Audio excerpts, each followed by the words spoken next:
And just recently, I have completely had a heartbreaking friendship that ended, right? And so it was someone I was friends with for almost 20 years, and I really thought of her as a sister. And it really completely devastated me. I invested so much time and energy and years into that friendship. But at the same time, it taught me a really valuable lesson about friendship is that we can't control other people.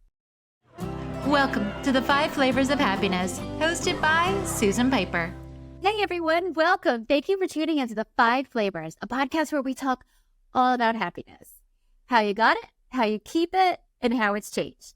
Today, I am so excited to sit down with Chevion Taylor, corporate executive, human resources professional, New York City native, Raleigh resident, mother, wife, friend, amazing person. Chevion, thank you so much for your time. I'm so excited. Thank you for inviting me. Of course. So since this is a relatively short podcast, let's just jump right in. And I'm going to start with our signature question. Can you tell me your five flavors of happiness and how did you find them? Yep, I sure can. So I really gave this a lot of thought. And I would say the first really is around faith and spirituality, right? It's my main basis for happiness. And it really gives me a real tremendous amount of peace, like regardless of what's thrown at me. It always comes back to that, faith and spirituality.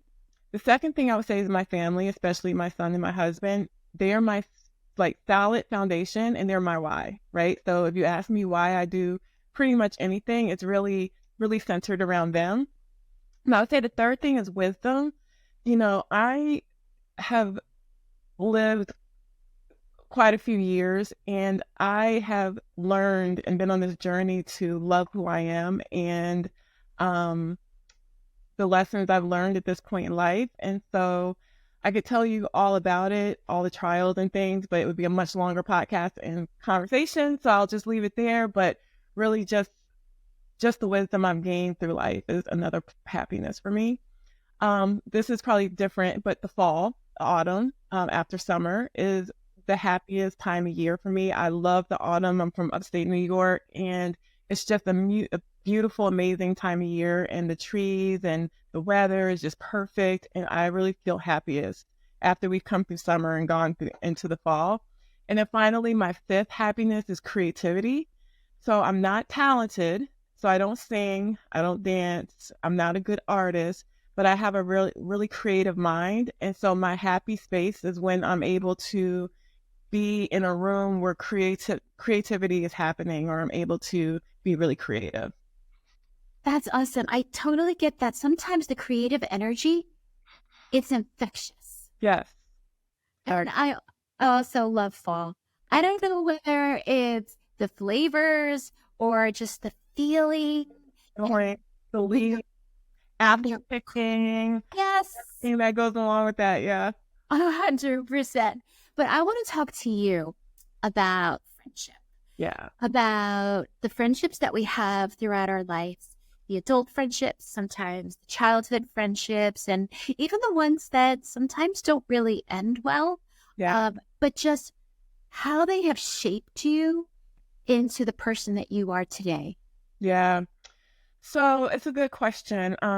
I've always been a big people person, right? I can remember a story of my mom telling me that she took me to the store as a young girl and I met a little girl there. And when it was time to leave the grocery store, I cried because she was my friend. And so I instantly make connections with people. And so I'm a person who's always built relationships pretty easily. And I'm completely ride or die, right, for my friends, like till the wheels fall off. Like think Thelma and Louise, you jump, I jump, right? So that's just how important it is to me and how invested I am in friendships and relationships that I make over the years. And I've been really privileged. I have a small group of friends, maybe three, who I've had for over 20, 30 years. Like I've had very long time friendships.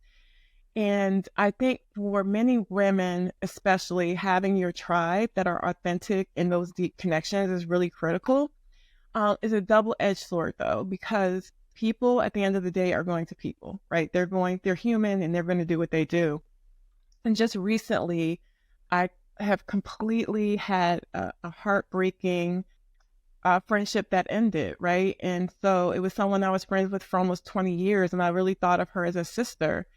And it really completely devastated me.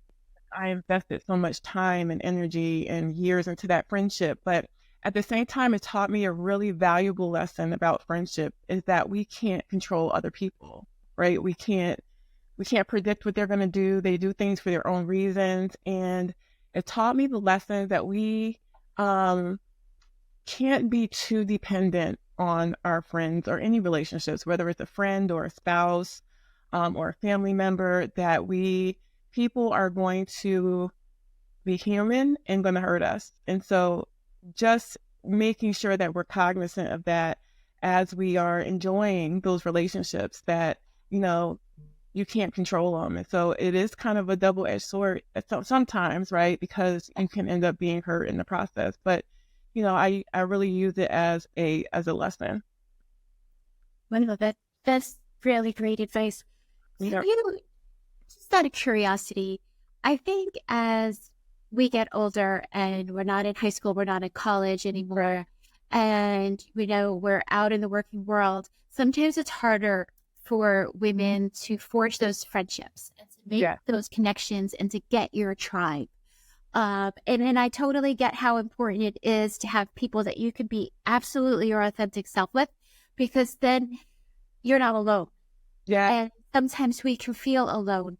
Can you give our audience any tips or tricks about how, as an adult, as a working adult woman, to find your tribe? No, that's a really good question. I think that for me, the long-term friendships that I have been built over a period of time, right? And so those are the people who are my core. We've had many years of shared experiences and many years of raising babies together and investing that kind of time. But then I also have people who I'm very close to who are not that long-term of friendships. And um, what I look for in people is authenticity, right? And openness and things that we have in common. And I think some of that is intangible. I think that some people you vibe with better than other people. And I think you find those people who you vibe with, who you have the same goals and the same values and, the same kind of thought process on life. And, you start to develop that, and it takes time. It's not something that happens in a short term. So that's my advice there. Oh, I hear you. And I was just talking to someone recently about how, as women, it's almost like you immediately know sometimes. Yeah. You can feel somebody's energy. Yes. Yes. And you're like, Yes. you're not going to be my friend, or you're going to be my son. As you get older, when you start to know yourself, Mhm. it's much easier to identify those people, at the beginning, for sure. But let me ask you, so in your role, in your corporate role, Yep. sometimes you're not going to vibe with people. Correct. Sometimes you see the ugly, you see the bad intentions. Yeah. You see people sometimes at their worst or in a really, really stressed environment. And how do you manage to compartmentalize that? Because whenever I see you, you are always happy and you are a bright light. And I can't even imagine. I remember I talked to you one day and I said, I don't know how you do it. How are you able to take a stressful job, seeing the worst in people, and not let it diminish your spirit or turn you into someone you don't want to be? Yeah. I think it starts with my foundation and my life outside of work, right? And so when I go to work, I'm there because I want to make people better, right? And I do see a lot and hear a lot as an HR professional. And as long as I'm centered in my own life, that just doesn't throw me off, right? It doesn't change my lens or my view of life. And my whole goal there is to help the situation, right? And so whenever I approach situations at work, even the ones of the worst kind. I treat people with respect, and kindness is my value, and really trying to help people understand what's respectful in the workplace and what's not respectful. And, you know, if I can help someone be a better person through that, those interactions, and help to drive good relationships within the workplace, and I feel like I'm doing the right thing. We want to workplace that's respectful and people feel comfortable being there. And I also think about the fact that people outside of work have problems, right? We all have our individual lives. We don't know what's going on behind the curtain. We don't know what people are dealing with or facing with when they get home. What I do know is that when we come to work, we deserve to be here in an environment where we can thrive and we can put our best face forward. And so that's just kind of how I approach it and address it, and how I see my role as an HR professional in the workplace. That's awesome. And that reminds me, I was somewhere recently. I don't want to say where because I know this person is a subscriber. And whenever I see this individual, there's such a bright light. And we were chit-chatting, and I had no idea that they were battling depression. Yeah. Because you don't know what people are going through. Yeah. And sometimes you make those assumptions that everybody's fine, and sometimes they're not. I wanted to ask you one more question. Yeah. And because one day you had mentioned that your husband said you were complicated. And it stuck with me because I read somewhere that, and I kind of felt like this person turned it around and made it a positive and said complicated women were wonderful because they're brave enough to express their emotions. And I loved that because sometimes complicated can be thrown on us as a negative, where it's actually you're brave because you can express your emotions, and sometimes you feel this way and sometimes you feel that way. And you're free to feel how you want to feel. So talk to us about finding your courage and your voice to be complicated, to express your emotions. Yeah.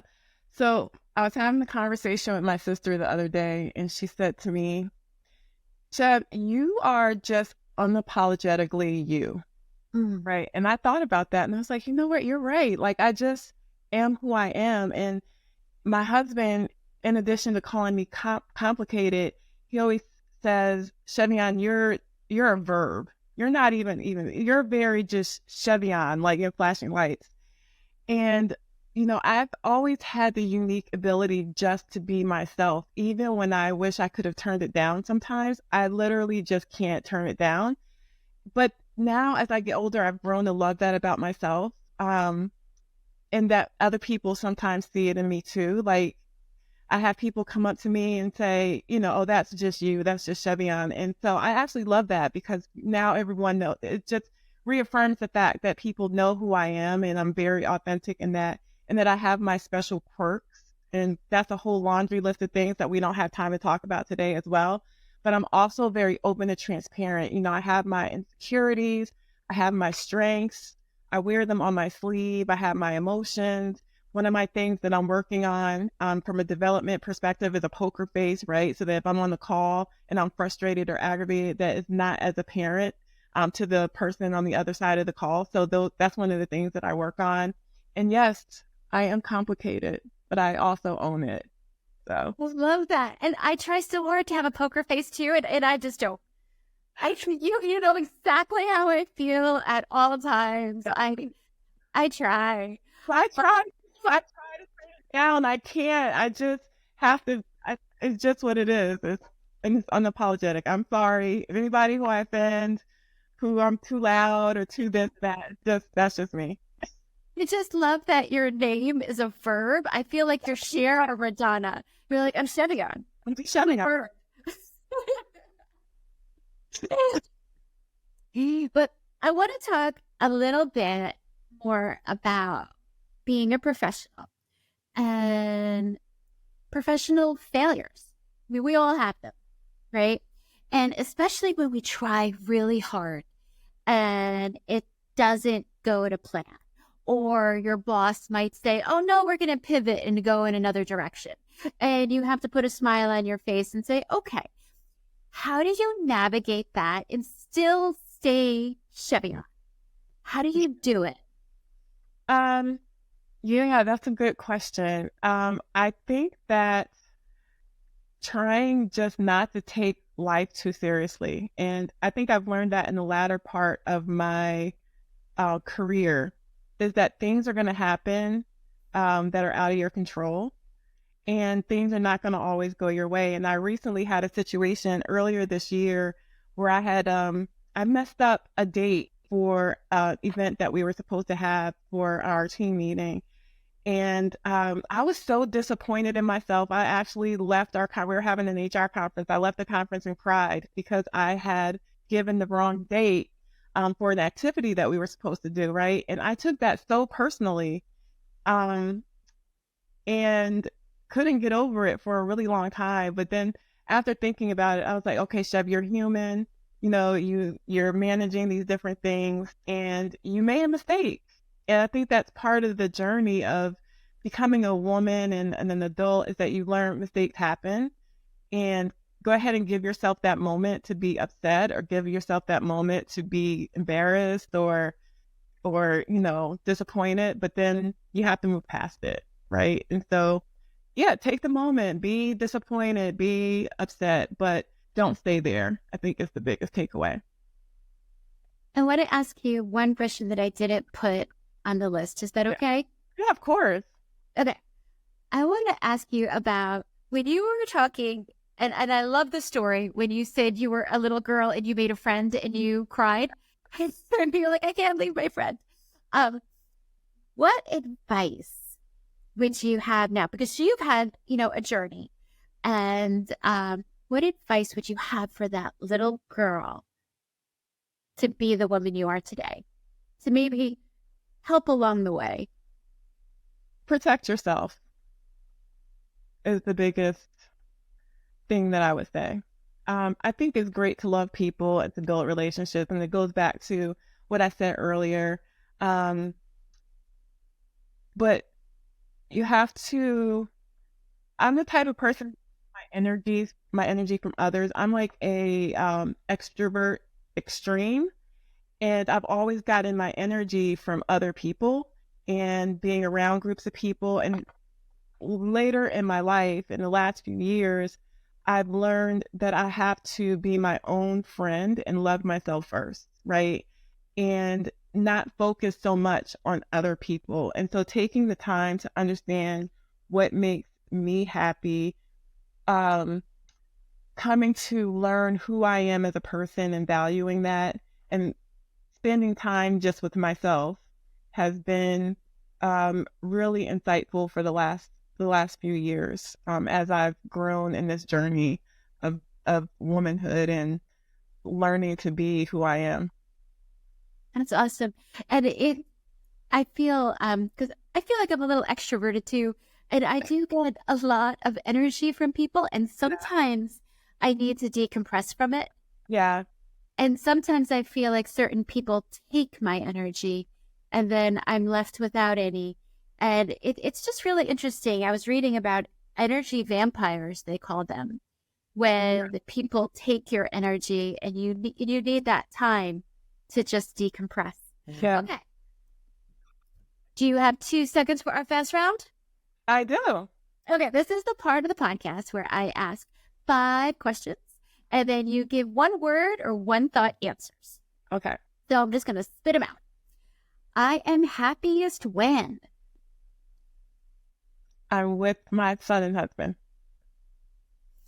The best way to find happiness is? Identify what makes you happy. If happiness was a place, where would it be? Everywhere you go, because it's within you. Oh, wow. You're the only person who said that. That is brilliant. When I need to get happy fast, I Pray. Beautiful. I think I know what you're going to say. If happiness was a delicious flavor or food, what flavor would it be? It would be a food, and it would be my grandmother's seafood gumbo. She's from Louisiana, and I loved her seafood gumbo. I thought you were going to have a fall flavor. I totally did not get that right. No, it's my grandmother's seafood gumbo, 100%. Very nostalgic and makes me so happy. Oh, no, that's beautiful. Well, Chevion, thank you so much for your time. Thank you for being on our podcast. Thanks for inviting me. Of course. And folks out there, please hit the subscribe button. It'll help us out algorithm. Thank you, everybody. Have a great day. Bye.